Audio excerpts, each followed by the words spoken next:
Hey everybody, Wendy Clinky with Blue Cat Studio. Welcome back to another episode of Technique Tuesday. Today we're going to work on analogous colors. So last week we did, somebody help me here. What's the word? Complementary colors. And in this case, it was the cherry right here, and it was green and red. So we used green and red on the color wheel. Again, if you haven't done the color wheel yet and you want to, just comment color wheel, or you can do a search after this is done on the page, and you can find the downloadable template as well as the tutorial for creating it. So if we did green and red last time, this time we're doing analogous. So I'm choosing, and analogous means kind of the colors that are side by side. Because cherry is red, we're going to kind of stick in this zone. So that tells me that my analogous color scheme can be kind of, you know, one color to either side of it, or it can even start to shift this way. And I'm thinking for today, we're going to go kind of more of the red on one side and then shift into the oranges and yellows a little bit. And so when you do something like this, you want to make sure that you're not going with, what am I trying to say? You're not having all the colors there equally. You want to pick like a dominant color scheme and then kind of work the other pieces in. So I'm going with tube paints because we're going to be doing a lot of mixing, toning up, toning down, adding whites, adding darks, etc. So we'll begin with the background, and then I'm going to try to add the cherry on top. Hopefully that works out okay. Last time I kind of went around it, but I'm going to take a vermilion, which is a very orangey red, and some cadmium, medium cadmium yellow. I'm just going to mix kind of a rich orange. And we'll go ahead and kind of just get that right across here. And this is a little tiny wood chip. It's like 3 or 4 inches in size. I'm just grabbing a little bit more of that paint. And the beauty of doing something like this, we're just, here to demonstrate really the color and the concept. I don't have to worry about it being perfect. It's not going to be my awesomest, very best cherry, but the idea is you're going to get to see in a side-by-side comparison between cherries how you might do the same or very, very similar topic in a range of different ways and how to effectively kind of pull it off. All right, so now I'm going to go with a little bit of an orange, just straight vermilion at the bottom. I'm just kind of creating a horizon line really quick. This helps set the stage for the rest of the composition. All right. Oh, water. And just for giggles, because this is wood, I'm going to grab a little bit of water on the tip of my brush and just kind of almost do a wash over the rest of the bits of the wood there, just to kind of get coverage quickly. All right, and offload a little bit, rinse it. And now it's time to do the main cherry. So you see we've kind of got the yellowy oranges where we're really kind of in this zone right now with the background. So we're going to pop the color with a crimson and maybe an alizarin crimson. I'm going to look at that real quick. So here I have a crimson. These are level 1 and level 2 paints, but you can see how that's quite a bit brighter.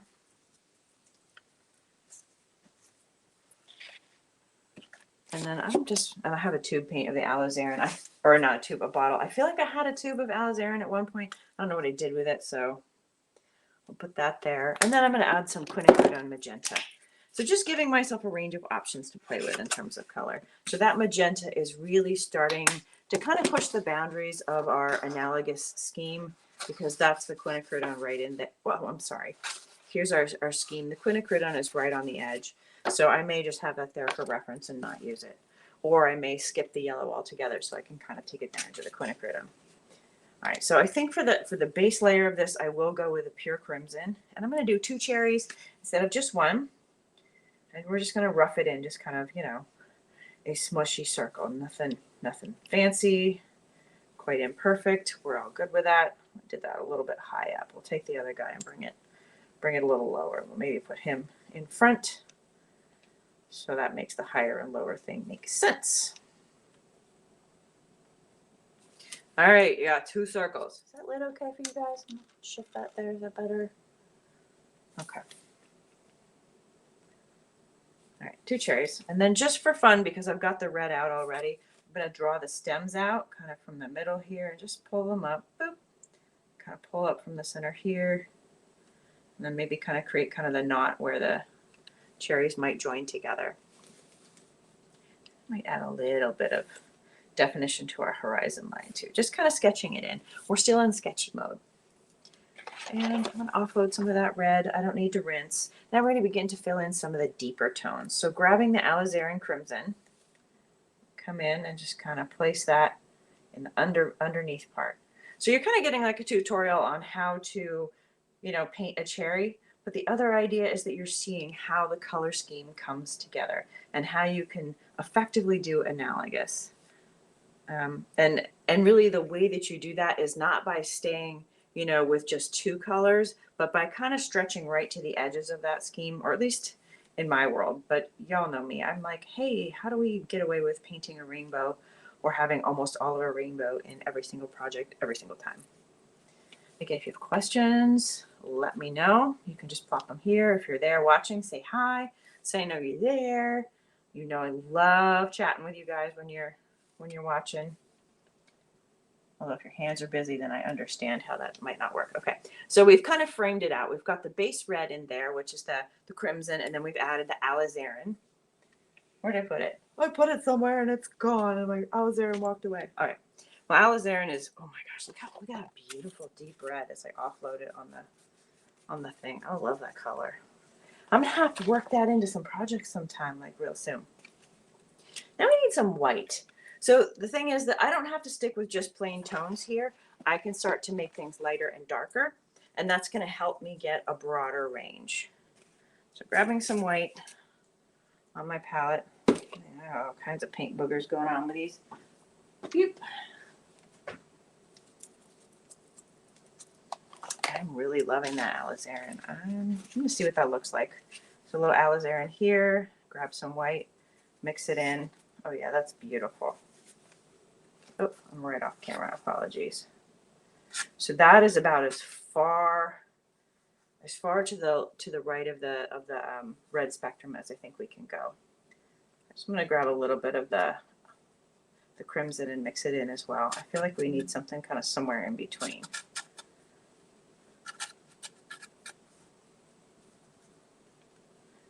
All right.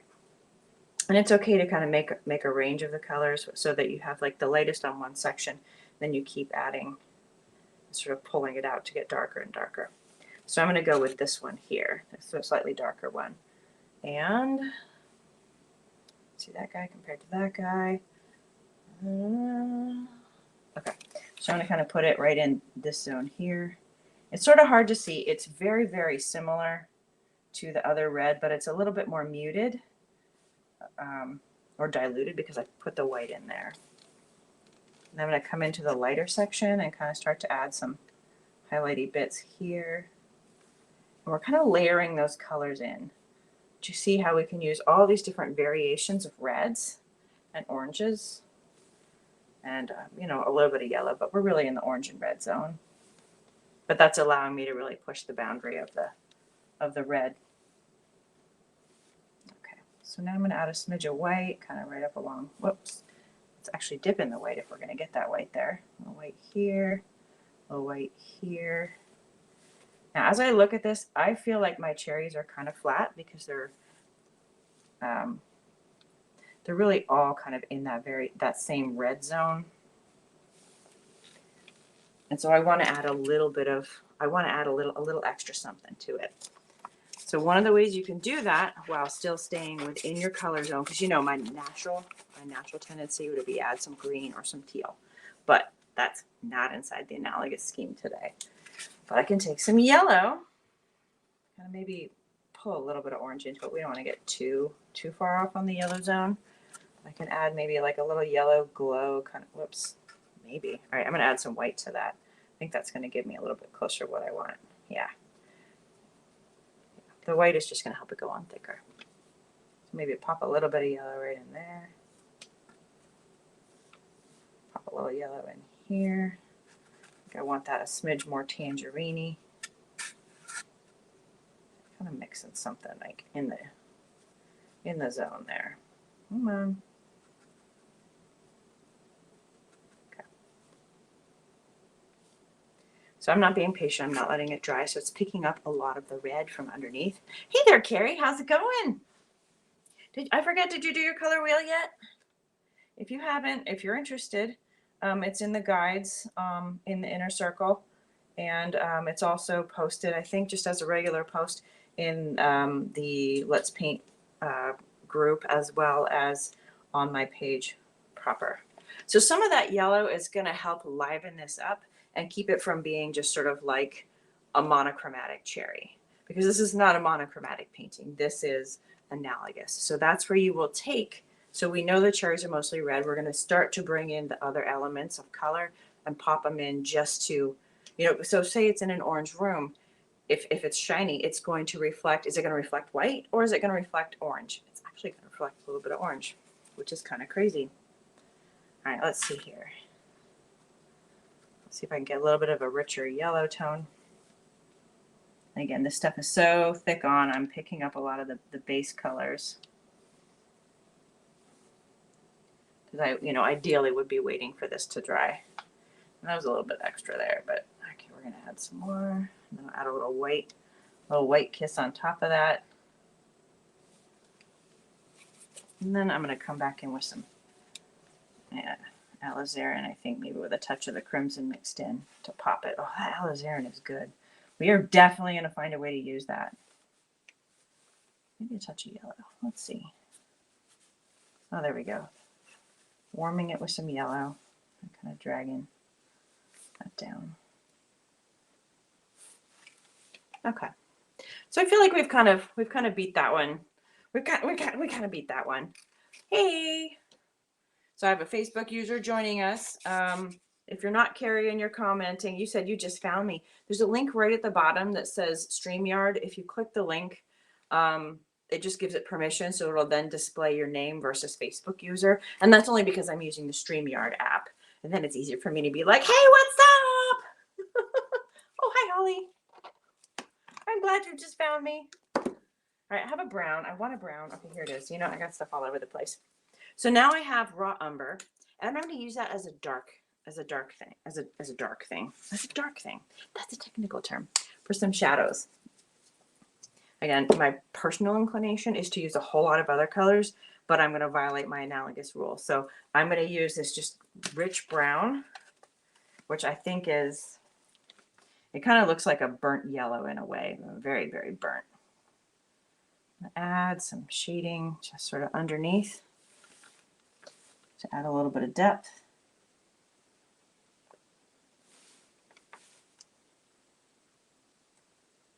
I could also use black, but I feel like black just tends to be very, very harsh.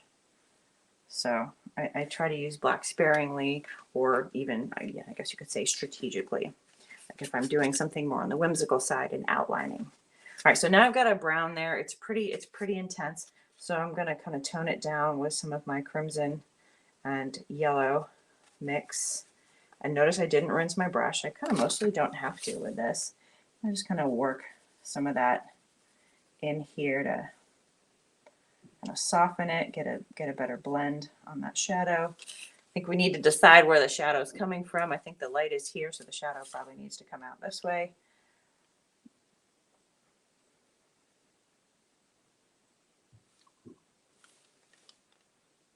Add a little bit of shadow in the in-between spaces for those cherries. Yeah, so these are raw umber. Actually, raw and burnt umber are all just wonderful colors. I really like them. I think they do beautiful things for a canvas, especially if you're more into like the natural type of stuff. Okay, I'm gonna smooth my cherries here. And again, this is not about technical excellence and painting the very bestest, awesomest cherry you ever saw, because I am doing this from memory. I do have a reference sketch I did, but it's really just the color scheme, so I don't, go all squirrel and break my own rules. Because again, y'all know I'd be like, oh, it needs turquoise. But that's not analogous. Okay, so I got the brown in, adding a little bit there. So I've got the red underlayment. I added the brown just to kind of make it a little bit more interesting. Rinse my, or not rinse, but offload my brush. We'll grab a little bit of the white. I'm just going to kind of work the brush in it a little bit. Maybe grab a pinch of that brown. So flatten my brush. And I'm doing this all with my large number 10 Sargent round. And you know, I don't think these numbers necessarily mean anything, but that's what's on this guy. So it's a good size round brush. You know, like perfect for kids and painting bigger stuff. And it's funny because for the longest time I really liked the smaller brushes, but as I find that the more I paint, you know, you develop dexterity with your brush, so it becomes easier and easier to handle your brush. Handle a larger brush in a smaller situation. I'm going to rinse this because I want to grab some more of that straight crimson, not crimson. Crimson? Was it crimson? Ha! You don't have too much paint on my desk. I've got like tubes everywhere. Vermilion. Vermilion. I'm grabbing vermilion. That's it. That was this guy, the little dude. It's a very orangey red. And I'm going to just kind of work a little bit more of that in here. Maybe some of the more intense aspects of it in those shadows. Yeah, you know what? That's too intense. Kind of bring it out along here. So the other thing I really have to think about as I'm doing this, and we talked some about value studies before, and lights and darks and creating contrast. And so that's where your shadows and your highlights are really gonna matter.